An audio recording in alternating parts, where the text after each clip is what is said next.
Changing the font.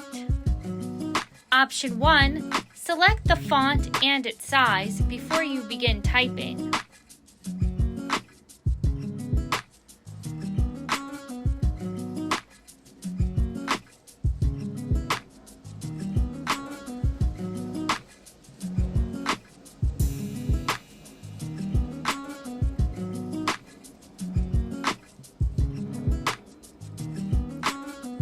Option 2.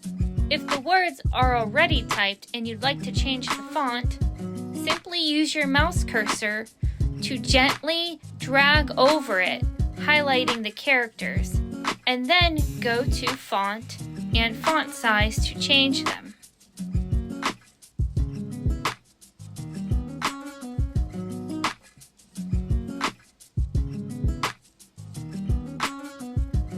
Option 3.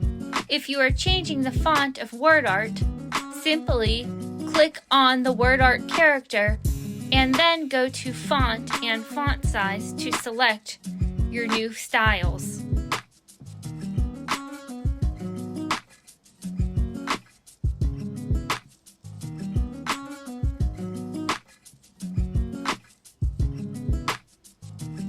Don't forget, you can also use the bold and italicize buttons to further enhance your font styles, as well as border weight and border dash.